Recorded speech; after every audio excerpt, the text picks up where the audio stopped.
الحمد لله والصلاة والسلام على رسول الله. بردوامي براكانم درسي دومي 10 قواعد في الاستقامة. لدرسي رابردودا 5 قاعدة من خوين 5 بنشينا لبنشينا كاني پابند بوون بە دینی خوا و بەردەوام بوون لەسەر ڕێگای ڕاست. گەشتینە قاعدەی شەشەم با بزانین چییە؟ فەرموو. القاعدة السادسة: لا تكون الاستقامة إلا لله وبالله وعلى أمر الله. خطي بخنا جير لله، دوميان بالله، سيميان على أمر الله. يعني چی براکانم؟ استقامة بمسي شوازة دەبێت، يعني بمسيشتە دەبێت. ئەوەی کە ئیستیقامە و ڕێگڕاوەستان و بەردەوامبوون لەسەر دینی خوا بەوەیە. ئەو سێ مەرجە. مەرجی یەکەم ئەن تەکوونە الاستقامة لله. خالصاً تۆ بۆچی دینداری دەکەی؟ لەبەر خوا بیکەی کاک، لەبەر خاتری دنیاد نەبێ، لەبەر خاتری شوهرەت و ڕیابازید نەبێ. ئیستیقامەتەکەی تۆ کە پابەندی نوێژی جەماعەتی، حەج دەکەی، عومرە دەکەی، بە ڕۆژوو دەبی، زەکات دەدەی، خێر دەکەی، قورئان دەخوێنی، دەعوە دەکەی، هەمووی خالصاً بۆ ئەوانە ئیستیقامەتە، هەمووی بۆ خوات بێت. ئەوە یەک. دووەمیان وەبیللا بێت. یان چی وەبیللا؟ ئیستیقامەتی تۆ بە یارمەتی خوا بێ، ئیستیعانە بە خوا بکە، کە خوای گەورە یارمەتیت نەدا بەخوا قەت مستەقیم نابی. هەنگاوێک بەرەو پێشەوە بچی لەوانەیە دوو بەرەو دواوە بگەڕێیتەوە. تۆزێک ڕێک بڕۆی لەوانەیە 10 مەتر هەڵدێریت و لاڕێ بیت و لە ڕێگای ڕاست دەرچیت. بچووکترین شەهوە و بچووکترین شوبهە تەئسیرت تێ دەکات. بۆیە پێویستە تۆ برا دائیمەن مستعین بی بەخوا بۆ ئەوەی ئیستیقامەتت پێ ببەخشێ. کەواتە بالله یعنی بعون الله وتوفیقه. ئیستیقامەتت بەردەوام بوون لەسەر ڕێگای ڕاست دەبێت بە یارمەتی خوا بێ. سێ هەمیان وعلى ئەمر الله، ئەوە ئیستیقامەتە لەسەر شریعەتی خوا بێ، لەسەر قورئان و سونەت بێ، لەسەر ڕێگای ڕاستی ئیسلامەتی بێ. ئەوە ئیستیقامەتە. نەک تۆ بچی بیدعەیەکت داهێناوە و دەڵێی 70 ساڵە من ئەوم تەرک نەکردووە. جاخوا ئەوە مستەقیم نیت تۆ لەسەر دینی خوا، لەسەر ئەمری خوا نیت تۆ. ئەوە ئیتیباع نییە، ئەوە ئیبتیداعە. کەواتە لە ناخدا مخلص بە بۆ خوا لە دینداریتدا، لە ظاهرتدا پابەندی شەرعی خوا و سنەتی ڕەسوولی خوا عەلەیهی سڵاتو وسەلام، و بۆ ظاهرش و بۆ باتینیشت مستعین بە بەخوا. خوا یارمەتیتدا هەم بۆ ئیستیقامەتی باتینت کە قەلبتە و هەم بۆ ئیستیقامەتی ظاهریشت کە لیسان و جەوارحتە. کەواتە فەستەقیم کەما ئومرت، بەو شێوازەی کە خوای گەورە دەیەوێ ئاوا ئیستیقامەت بکە، نەک فەستەقیم کەما تەهوا و کەما تەرغەب. چۆنت حەز لێیە ئاوا ئیستیقامەت نابێ برا. ئیستیقامەت دەیە بەو شێوازە بێ کە خوا دەیەوێ. دین الئیسلامی کەما هو لا کەما یوریده الناس. چونکە ئیسلامەتی و ڕێگای ڕاست ئەوەیە کە خوا خۆی دایناوە، نەک ئەوەی کە ڕاوبۆچوونی خەڵک و دابوو نەریتی خەڵک چۆنە. کەواتە چێ دڵی بەوە خۆش بێ کە مستەقیمە؟ ئەو کەسەی کە نیەتی خالصە بۆ خوا، ئەوە ئیستیقامەی قەلب. ئەو کەسەی کە دائیم بەخۆی معجب نییە، هانا بۆ خوا دەبا ئیستیقامەتی پێ ببەخشێ، ئەوەش بالله. ئەو کەسەش کە پابەندی قورئان و سنەتە، ئەوەش عەلى ئەمر الله. ئەمە بریتی بوو لە چی براکانم؟ قاعدەی شەشەم بوو. حوتەم بزانین چییە؟ القاعدة السابعة: على العبد مهما استقام ألا يتكل على عمله. يعني عبد هەرچەندە تۆ کەسێکی بە تەقوا بی، کەسێکی چاکەکار بی و کەسێک بی کە کردەوەی ساڵحت زۆرە، لەگەڵ ئەوەشدا براکەم پشت نەبەستی بە عەمەل و کردەوەی خۆت، پشت نەبەستی بە عەمەل و کردەوەکەت. پشت بە عەمەل و کردەوەت ببەستی، لەوانەیە 2 ڕۆژی تر بڕنەکەی لەسەر ڕێگای ڕاست و ئینحراف کەیت.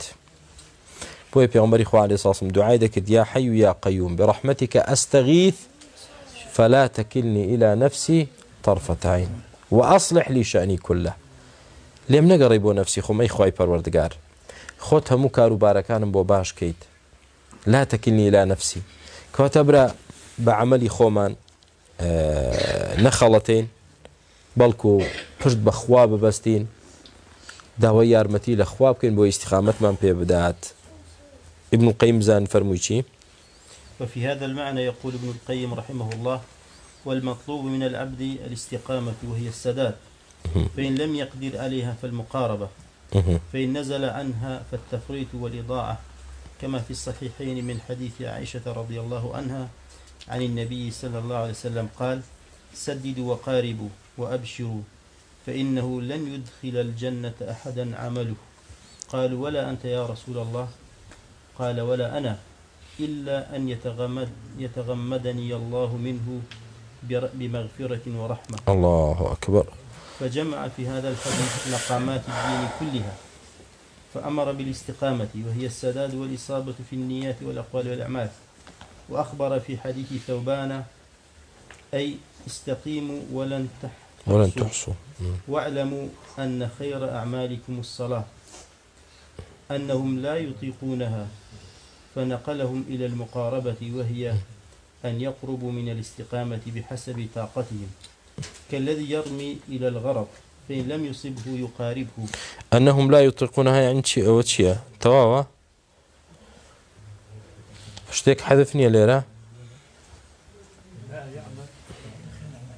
يعني لدواء حديث كذا أنهم لا يطيقونها.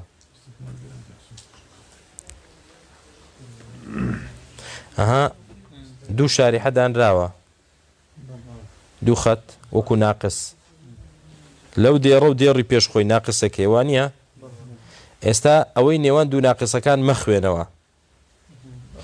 وأخبر في حديث ثوبان أنهم لا يطيقونها.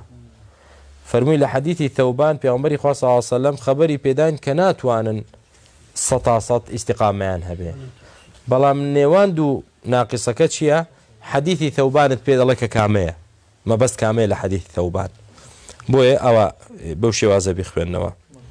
أم موضوع برا كانم بيغمبري خواه عليه الصلاة والسلام كلا فرمو دكيدا فرموي سددوا وقاربوا وابشروا سداتان هبه كنبو لين زيق ببنوا دوای فرموي بلام چاک بزان هیچ کس عملکی خوی نایبات باشتو. فرمون تا توجی پیامبری خدا صلی الله علیه وسلم فرمی بله منیش إلا مگر خوای گور دام پوشه برحمت و بمغفرتی خوی. سبحان الله.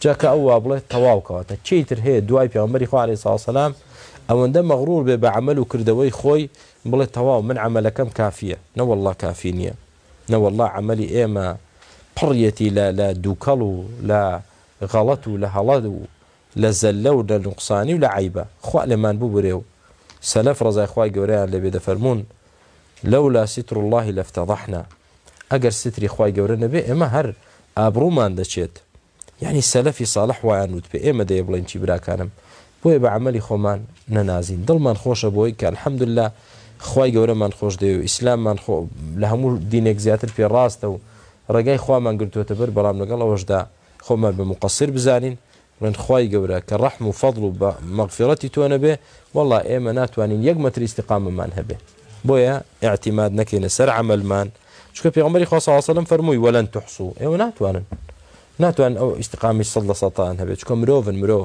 مروفيش چه دكا برا هلا دكات زل دكات تاوان دكات دعاي إشارتي بوكر كخير أعمالكم الصلاة كواتا نويش كردن تأثيري چي زور عجيبي هي لچي دا لا استقامة دا إنسان صلاة صلة بين خوت وخواتا وكو نوجا كانت باش بأوتو علاقة لقل خوابتوا كعلاقة لقل خوابتوا بخوا يوردت بارزي لسر رقاي الراست بويا إن أول ما يحاسب عليه المرء يوم القيامة صلاته فإن صلحت صلح سائر عمله.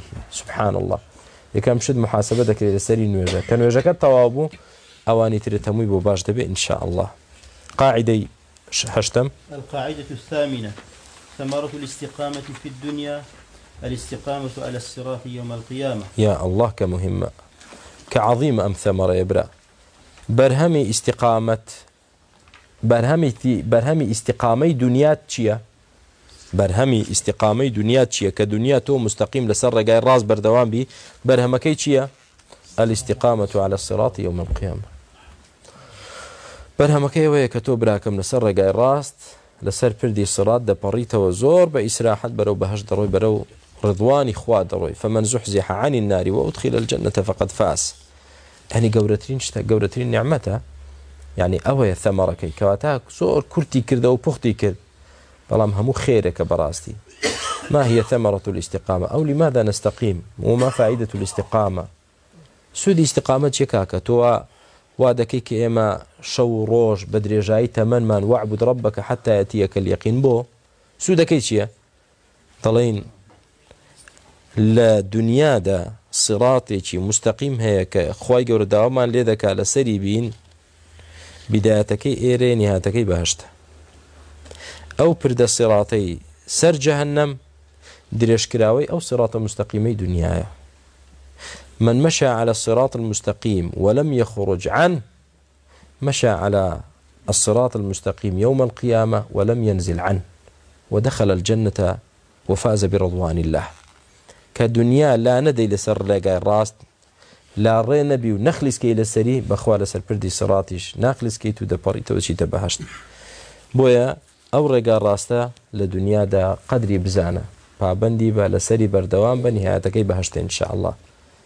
وزانيان دفرمون إن لله في الدنيا جنة من دخلها دخل جنة الآخرة ومن لم يدخلها لم يدخل جنة الآخرة خواهي قرأ هلا لدنيا دا بهشتي هيكاك بهشتكي خواه چيا چه بيم دلي آياتي چه قرآنية أو من بيدلي فادخلي في عبادي وادخلي جنتي لدنيا دا چويته نوعا